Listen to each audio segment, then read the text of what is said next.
Hey, what's up guys? This is Benji the Brilliant back with another video. I'm hoping to start posting once every week or every other week depending on how I can come up with some stories in the old noggin. But who knows? Who knows how that'll work? Life's kind of crazy. Nursing school's in the final stretch, going to my last lectures. So happy! Finally! But, so I might get busy. Trying to learn how to save lives.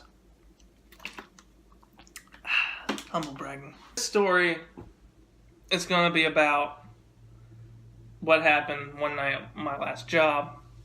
I was worked at a pharmacy. In the beginning, I worked out front. Where you have to go through like the maze to get to the actual pharmacy where you get your pills. But you have to pass the food that's ridiculously overpriced. The aisle upon aisle of makeup. The perfume section for some reason, and then the toys, which your kid's gonna go bat wild, wanting something to pass the just endless time of boredom. And I don't understand why there's makeup, because I don't know who is touching up their eyeliner while waiting for Sudafed. I do understand, however, why there are toys and why there's food. What is something, if you've ever been to a pharmacy, which you probably have, is that they tell you every time you have medicine, you better take it with food. You gotta take it with food. It'll upset your tum-tum. And then if you have a kid, they're gonna get bored because you have to sit there just like twiddling your thumbs. Or if you charge your phone, play on your phone. And you don't want to give them your phone because that's your entertainment. So, you pick up a cheap toy, keep them occupied for about 10 minutes, hopefully, so just enough time for you to grab your medicine and get out. Food. We got food right there. Grab a protein bar, grab a Reese's cup, take your medicine in the car because you're on the go. So, then I transitioned about a few months later to a pharmacy tech. So I actually got from the weird section to the actual section you came to see, the show. I got to work in the show. And we had 3 stations in the pharmacy for a pharmacy tech. One was up front, so I was basically the cashier for the pharmacy with a few extra things. I had to learn how to work the computer system, which took freaking ever. Learn how to work with insurances, which was still my least favorite part of any kind of healthcare. Because it's never easy. It's always difficult, and people are always changing. The numbers change every few months. They don't tell the policyholder, so you're just running it and you're like, I don't know why it's not working. And then they realize, oh, I got a new car. Here it is. I wish you would have told me that 10 freaking hours ago. But then you also had people who like to argue with you about what a medicine did when they were supposed to take it and when they last received it, even though we have it on the computer in front of us. It was just crazy. But that was the interactions at the front. Now, after a while being at the front, you got a break. Of sorts. You got a break. You have to go to the back.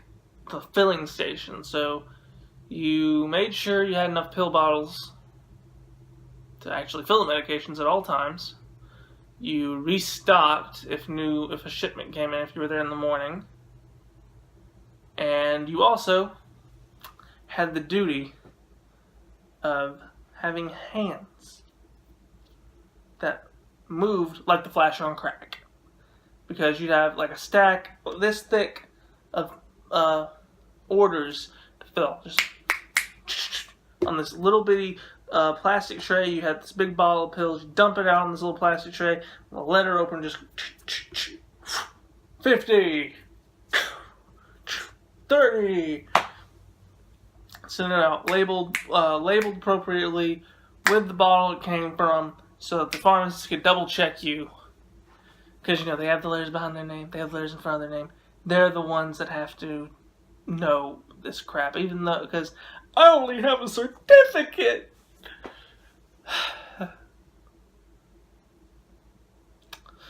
So, that was the back. You moved with hands like lightning. And and did that for a few hours straight, just constantly. But the upside was you didn't have to interact with anybody other than maybe your pharmacist. So you just sit there and with your own thoughts. Lovely. Then you had the most fun position. Drive-thru. Honestly, I don't get how the idea of a drive-thru pill store, otherwise known as a pharmacy, is a good idea. Because you don't go through a drive-thru doctor, do you? You don't pull up in your frickin' Civic, stick your baby out the window to your pediatrician and ask, what's wrong with him? He's got a rash on his left leg. Here's some hydrocortisone cream. Go home, it'll be cleared up in a few days. If not, come on back. 2 minutes, you're gone. You wouldn't do that. You wouldn't do that. You don't go to drive-thru medicine. A drive-thru pharmacy? Not a good idea. But we had one. We had a drive-thru with 2 lanes, even though there's only one station for one person to work at. So one person had to answer 2 lanes, so you're constantly like, how may I help you? Okay, 1 second. Lane 2. How can I help you? Okay, lane 1, what was that? You needed... Oh. Yeah, we don't have that in stock. And lane 2 would always break down. Like, you could run it for a few days, and it would break down in the middle of an interaction. You have to tell the customer, or the phone would stop working, so you couldn't talk to anybody. You'd just be like, hello? Hello? You'd be like the former Verizon guy, now the Sprint guy, like, can you hear me now? Can you hear me now? Don't know why. It's just fun, I guess. Or the tube would just not work at all. It wouldn't come back because we had a little tube like at the bank that had like, you know. But one night I was working. There was one other pharmacist there. There was a pharmacist there. One other tech who was about 20 minutes away from our shift ending. The way it worked is that we had like a bunch of techs to start out the day, and then progressively that we just removed some. Because supposedly at night we'd be less busy, but there was always like a 9:30 to 10 o'clock rush where it was like freaking like the hospital had just let out for summer or something like that. I was working drive-thru during this rush, and at one point I was actually pretty good at drive-thru. I could move just 5 minutes done, 5 minutes done, 5 minutes done, 2 minutes done, just gone. As long as we had the medicine filled already, as long as I can find them in the computer without any problems, just and if there were problems, if there was just a computer error, bing, done. But every now and then there's a problem that I couldn't solve. So a lady drives up into lane 2 and sends over a prescription asking us to fill in medicine. We did that. We could do that. I mean, at that point, we weren't quite as busy. There was like maybe 3 people in the line, the drive-thru, nobody up front, and we could get done in like 15 minutes. Just 15 minutes. It's not that long, is it? But if you asked her, it was like waiting a lifetime. I just told her, look, that's the fastest we can do it. And most people, when I tell them that, once they accept it, you know, acceptance is important. They drive around, get back in line, and by the time they come back through, we're done. This woman decided to be stubborn. Like, she was the only person in the world who needed medicine. So she decided to wait in the line and hold it up. Okay, let's get this filled fast. So I go to type it in. Got everything typed in good. Got our insurance information. Everything looks peachy. Hit the button to run it, and didn't go through. Insurance didn't accept it. Didn't go through. Insurance didn't accept it. Try it a 3rd time. Last little bit of tricks I've got. Nothing. I go to the other pharmacy tech. She does the same thing. Nothing. Pharmacist, nothing. And we finally get the error message. Like, we finally get it. And we're like, oh, doctor is not licensed by this insurance. Which happens sometimes. Especially if you have state insurance and it's a new doctor. They haven't got all their forms in yet, so it happens. Tell her this, and she flips. It is insane. She's just going, no, and decides that she can't live without this medicine. We called the hospital, trying to see if another doctor will fax us a script. But we called 3 times, and no answer. And it's just, we can't do anything else. We tried to explain this to her for 45 minutes. It's just the same, repeating the same phrase. It's like we're a parrot who only knows one sentence. What the heck did you just say to me? I'm sorry, we can't fill it. Oh, come on. What the freak are you talking about? I'm sorry, we can't fill it, ma'am. We just have to repeat the sentence over and over and over and over and over and over. Finally, she gets so PO'd that she decides, you know what? I am going to take this across the street to your competitor, and I'm going to have them fill it. Which they wouldn't be able to either. But, gets her out of our hair. I try to send it back. And the tube jams. Meaning that her prescription, the key to Pillahala, is trapped. And I thought she'd gone max crazy before, but then she goes even further. Like, she's taking it out on me that the machine broke. I'm not licensed to work on this machine. I barely know how the concept of it even works. So what am I supposed to do? After a while of trying to explain that to her, she leaves, and I'm able to get the drive-thru going again. We close lane 2, which is basically just put this big orange cone in it, and finally get everything done. She comes back, but not empty-handed. No.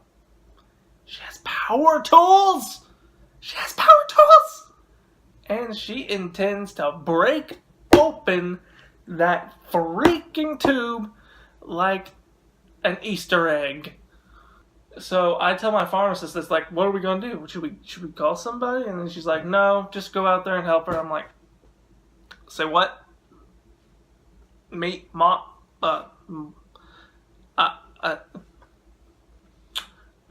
I need this job, so I don't want to get fired. You're not gonna get fired. Just go out and help her and don't break anything you don't have to. That's how she phrased it. You don't have to. Go out there. She's got a drill, a hammer, a bunch of screwdrivers. Oh dear God. So this thing is awfully corroded, and we're just working on it and working on it and working. And I can't believe we're doing this. We're taking this apart. We are sitting there for 40 minutes trying to get this dang thing apart. And all this time I'm thinking, I'm going to get fired, I'm going to get fired, I'm going to get fired, I'm going to get fired, I'm going to get fired, I'm going to get fired. And finally, I get to the point where she's about ready to give up finally. Because this thing, all the screws and all the fittings are so corroded that they're just stuck. Like someone took Loctite, which is a very, very good super glue, by the way, and just glued everything in there. Or, take it a step further, they just welded the thing on. And finally, just go to bang it. Well, no. Just go to bang it, and it loosens. Just enough. Just slip my arm in. It's just scraping. Just layers and layers of skin removed. I find this little shred of paper. Snatch it. And extract my scraped and battered arm in victory. I had her script. I had it. And her whole tone changed. She was the happiest person I'd ever seen in my life. I gave it to her. She drove off. Done. Boom.